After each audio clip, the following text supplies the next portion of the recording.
লোকসভা নির্বাচনের পর তৃণমূলের সাফল্য, ভালো ফল এবং তারপরে বিধানসভার উপনির্বাচনের ভালো ফলের পর এবার ২১শে জুলাইয়ের মঞ্চ থেকে তৃণমূল সুপ্রিমোটি কি বার্তা দেন, তৃণমূল কর্মী সমর্থকদের উজ্জীবিত করার জন্য কি বার্তা দেন, সেদিকে নজর রয়েছে সকলেরই।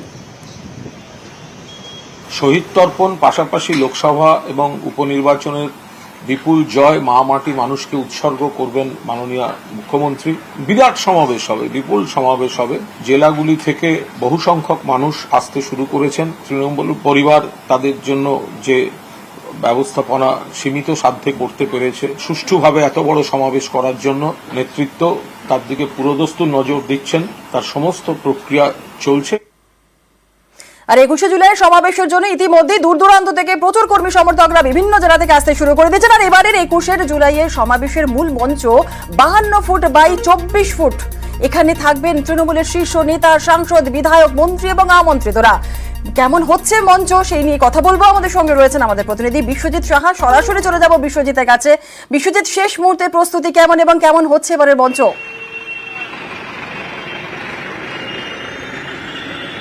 একদমই নিরাপত্তা বলয়ে যেমন ঘিরে ফেলা হয়েছে, তেমনি মঞ্চ প্রস্তুতির কাজ একেবারে শেষ পর্যায়ে।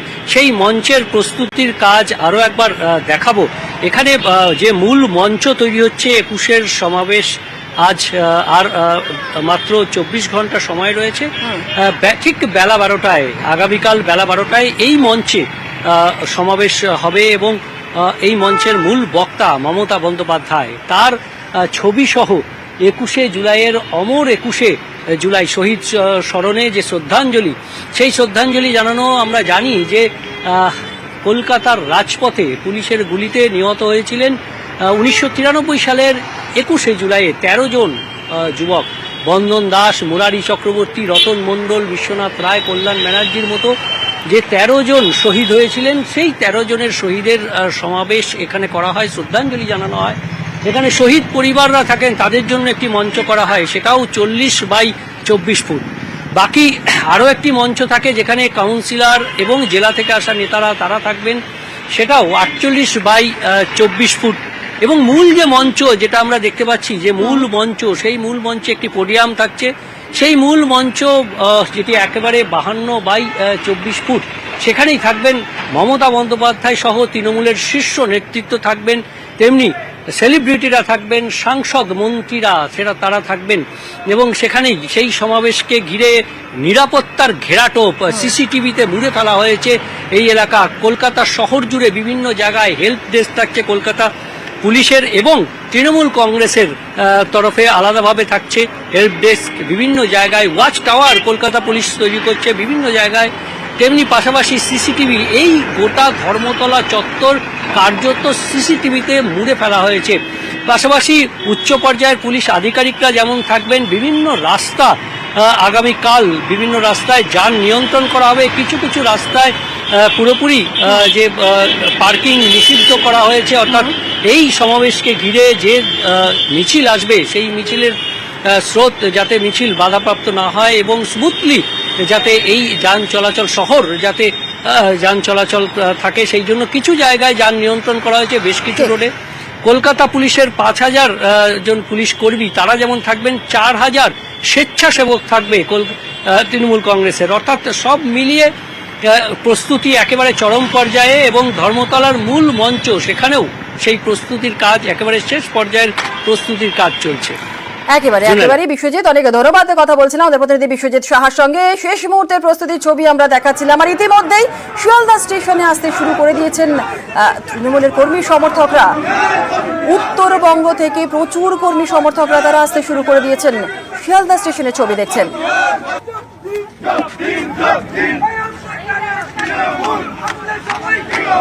আমাদের দলের যারা ম্যানেজমেন্টে আছে তারা হিমশিম খাচ্ছে, এত পরিমাণ লোক উত্তরবঙ্গ থেকে আসছে। যে ট্রেনে আমি আসলাম প্রায় ৬ থেকে ৭০০ এখানেই আছে।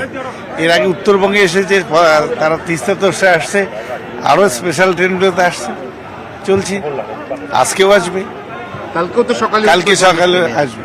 কত শতাংশ বেশি মানুষ উত্তরবঙ্গ থেকে এবার আসবেন? মানে যা আসতো আগে তার চেয়ে অনেক, অন্তত দ্বিগুণেরও বেশি।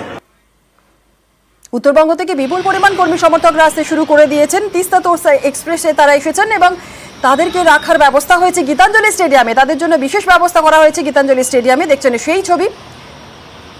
আর গীতাঞ্জলি স্টেডিয়ামে যেমন রয়েছেন উত্তরবঙ্গ থেকে কর্মী সমর্থকরা, মালদা মুর্শিদাবাদ জেলা তৃণমূল কর্মী সমর্থকরা, তাদের জন্য থাকার ব্যবস্থা করা হয়েছে।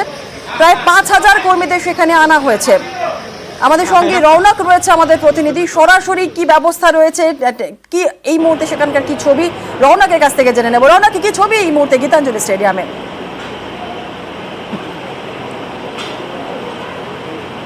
দেখো, রাত পোহালে 21শে জুলাই এবং রাজ্যের বিভিন্ন প্রান্ত থেকে ইতিমধ্যে তৃণমূল কংগ্রেস কর্মীরা আসা শুরু করেছে কলকাতার উদ্দেশ্যে, এবং এই গীতাঞ্জলি স্টেডিয়ামে কিন্তু প্রত্যেক বছরই বহু তৃণমূল কংগ্রেস কর্মীদের এখানে থাকার বন্দোবস্ত করা হয়, এবং আজ সকাল থেকে মালদা মুর্শিদাবাদের বিভিন্ন প্রান্ত থেকে তারা আসতে শুরু করেছে। আমরা কথা বলার চেষ্টা করব সুশান্ত দাস। সুশান্ত দা, এখনো পর্যন্ত কতজন এসেছে আর কি কি ব্যবস্থাপনা রয়েছে? না, এখনো পর্যন্ত প্রায় 2,500 থেকে 3,000 লোক এসে পৌঁছেছে। অসংখ্য বাস রাস্তায় আছে এবং ট্রেনেও কিছু মানুষ আসছে। আস্তে আস্তে আমাদের যা টার্গেট আছে, এখানে 20 থেকে 25,000 লোকের থাকার এবং খাওয়ার ব্যবস্থা আমরা করেছি। এখানে থাকা খাওয়া যেমন আছে, মেডিকেল ট্রিটমেন্টের কোনো অসুবিধা হলে তার ব্যবস্থা আছে। পার্শ্ব কতগুলো হসপিটালের সঙ্গে আমরা কথাবার্তা বলে রেখেছি, যদি মেজর কোনো ইনজুরি হয় সেখানে আমরা তাদেরকে শিফট করাতে পারবো। এবং আগামীকাল সকালবেলা আমরা এখান থেকে 5টা থেকে মিটিংয়ের স্থল পর্যন্ত পৌঁছে দেওয়ার পরে আমাদের কাজ শেষ হবে। অর্থাৎ একেবারেই এখনো কিন্তু বহু কর্মী সমর্থকরা এখানে আসতে শুরু করেছে, আর সকাল থেকেই প্রায় 25,000-এর কাছাকাছি কর্মী সমর্থকদের থাকার বন্দোবস্ত করেছে গীতাঞ্জলি স্টেডিয়ামে। এবং মূলত মালদা মুর্শিদাবাদ থেকে যারা আসছেন তাদেরকে কিন্তু এখানে রাখার বন্দোবস্ত করা হয়েছে, এবং চিকিৎসা ব্যবস্থা থেকে শুরু করে প্রাথমিক যে সমস্ত ব্যবস্থা রয়েছে তা কিন্তু এখানে দেওয়া হচ্ছে। অর্থাৎ আগামীকাল যে 21শে জুলাই মেগা সমাবেশ, সেই সমাবেশকে কেন্দ্র করে তৃণমূল কংগ্রেস কর্মী সমর্থকদের মধ্যে যে উন্মাদনার চিত্র দেখা যাচ্ছে, বিভিন্ন প্রান্ত থেকে কিন্তু তারা ইতিমধ্যে কলকাতার উদ্দেশ্যে আসতে শুরু করেছে। গীতাঞ্জলি স্টেডিয়াম থেকে শুরু করে সেন্ট্রাল পার্ক, প্রত্যেকটি জায়গায় কিন্তু সেই ছবি দেখা যাচ্ছে। এবং রাত পোহালে 21শে জুলাই সেই মেগা সমাবেশকে কেন্দ্র করে উত্তরবঙ্গ থেকে শুরু করে দক্ষিণবঙ্গ বিভিন্ন প্রান্ত থেকে কিন্তু তৃণমূল কংগ্রেস কর্মী সমর্থকরা আসছেন। ধন্যবাদ রৌনক।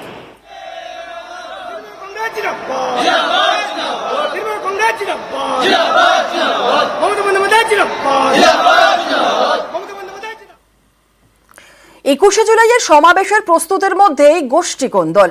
বাঁকুড়া সোনামুখীতে গোষ্ঠী কোন্দল প্রকাশ্যে। আর বিষ্ণুপুর সাংগঠনিক জেলা আইএনটিটিউসি সভাপতির মিছিলে নেই তৃণমূলের সোনামুখী ব্লক সভাপতি সহ বহু নেতা।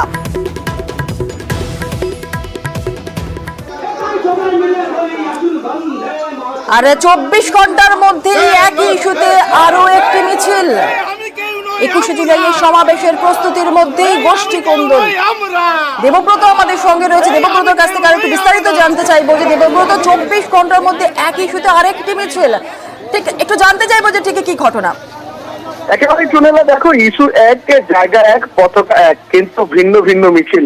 কারণ প্রথমে বিষ্ণুপুর সাংগঠনিক জেলা তৃণমূল কংগ্রেসের আইএনটিটিউসি সভাপতি সোমনাথ মুখার্জি তথা সোনামুখী পৌরসভার উপপৌর প্রধানের নেতৃত্বে একটি মিছিল হয় সোনামুখী শহরে, যেখানে উপস্থিত ছিলেন না জেলা সভাপতি থেকে শুরু করে ব্লক সভাপতি এবং চেয়ারম্যান, কেউ উপস্থিত ছিলেন না। শুধুমাত্র শ্রমিক সংগঠনের যে নেতৃত্ব রয়েছে তার গোষ্ঠীর যে লোক তারা উপস্থিত ছিলেন। ঠিক তার 24 ঘন্টা পেরোতে না পেরোতেই একই জায়গায় পুনরায় আবার মিছিল হয়। সেখানে ব্লক সভাপতির নেতৃত্বে মিছিল হয়, সেখানে দেখতে পাওয়া যায় জেলা সভাপতিকে, পৌরসভার চেয়ারম্যানকে এবং অন্যান্য নেতৃত্বদের। সবে মিলিয়ে কিন্তু এই 21শে জুলাইয়ের সমাবেশের প্রস্তুতি সমাবেশকে ঘিরে রীতিমতো ওন্দার পরে কিন্তু সোনামুখীতে তৃণমূল কংগ্রেসের এই গোষ্ঠীদ্বন্দ্ব প্রকাশ্যে এসেছে। যদিও দল সেটা মানতে নারাজ, তারা জানাতে চাইছেন যে এটা কোনো রকমই গোষ্ঠীদ্বন্দ্ব নয়, কিন্তু ছবিটা ঠিক অন্যরকম উঠে আসছে। কারণ 24 ঘন্টার মধ্যে যে নেতৃত্বরা প্রথম দিনে হাঁটছে, দ্বিতীয় দিনে সেই নেতৃত্বটা নেই। স্বাভাবিকভাবেই গোষ্ঠীদ্বন্দ্ব কিন্তু প্রকাশ্যে আসছে এবং বিরোধীরা তা কটাক্ষ করছে। জুনেরা, বেশ, ধন্যবাদ। কিছু গোষ্ঠীদ্বন্দ্ব কিছু নয়, এটা ঘোষিত কর্মসূচি। আমরা অনেক আগে থেকে এই মিছিল করবো বলে ঠিক করেছি, সাংগঠনিকভাবে বৈঠক করে। আমাদের তো অনেক শাখা সংগঠন আছে, করতেই পারি, করে যে ভালো বুঝেছে নিজেরা। কখনোই না, গোষ্ঠীদ্বন্দ্ব কেন হবে? 21শে জুলাইয়ের প্রস্তুতি বিভিন্ন ব্লকে, বিভিন্ন বুথে বিভিন্ন রকম ভাবে হচ্ছে। গতকাল মিটিং ছিল ছাত্র, যুব, মহিলা, মাদার, আইএনটিটিউসি, শিক্ষা সেল, কৃষক সেল, সংখ্যালঘু, প্রত্যেকের আহ্বানে গোষ্ঠীদ্বন্দ্বের কোনো ব্যাপারই না। তো প্রত্যেকেরই 21শে জুলাই যাওয়ার জন্য একটা উদ্দীপনা রয়েছে। একটা দুটো কেন, আরো 5টা মিছিল হবে, তো হোক, সব তো 21শে জুলাইয়ের প্রস্তুতি মিছিল। কোথাও কোনো গোষ্ঠীদ্বন্দ্ব নেই। মিছিল যত হবে তত দলের উন্নতি হবে। গতকাল ট্রেড ইউনিয়নের ব্যানারে হয়েছে, গতকালও আমার আসার কথা ছিল, কিন্তু আমার বড়জোড়ায় একটা প্রোগ্রাম ছিল, যার জন্য আসতে পারিনি। আজকের প্রোগ্রাম ব্লক কংগ্রেসের ব্যানারে হয়েছে। কোথাও কোনো গোষ্ঠীদ্বন্দ্বের মহল নেই।